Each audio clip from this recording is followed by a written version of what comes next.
triste nouvelle en ce vendredi 24 mars 2023. Marion Guhem est décédée à l'âge de 84 ans. Sa fille Virginie Ledieu l'a annoncé auprès de l'AFP. Si est dans la tendresse et l'affection des siens qu'elle est partie rejoindre les étoiles, a-t-elle déclaré, précisant que sa mère était morte de vieillesse jeudi en fin d'après-midi à son domicile en région parisienne.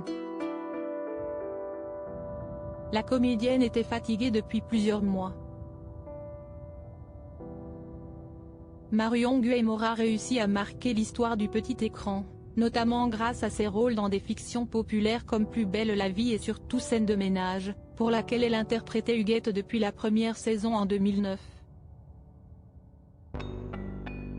Mais selon elle, Marion Guhem aurait pu devenir une plus grande actrice encore si sa carrière n'avait pas été bousculée par son histoire d'amour avec Jacques Martin, l'animateur décédé en 2007. J'aurais pu continuer à grandir si Jacques Martin n'avait pas été un frein à ma carrière, avait-elle déclaré à Ici Paris en 2013, rapportant que son défunt ex était à l'époque d'une jalousie extrême.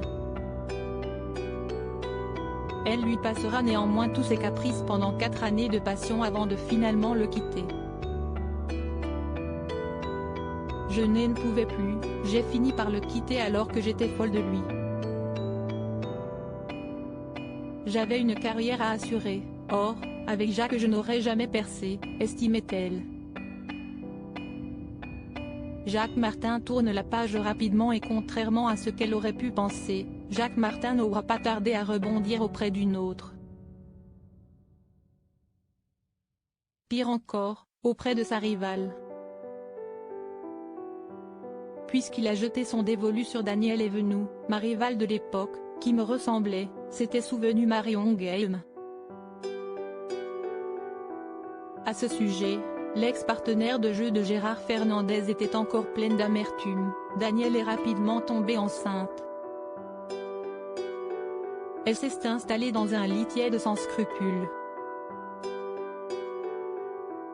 En effet, Daniel Evenou a donné naissance à 2 garçons, Frédéric, né en 1973, et Jean-Baptiste, né en 1976.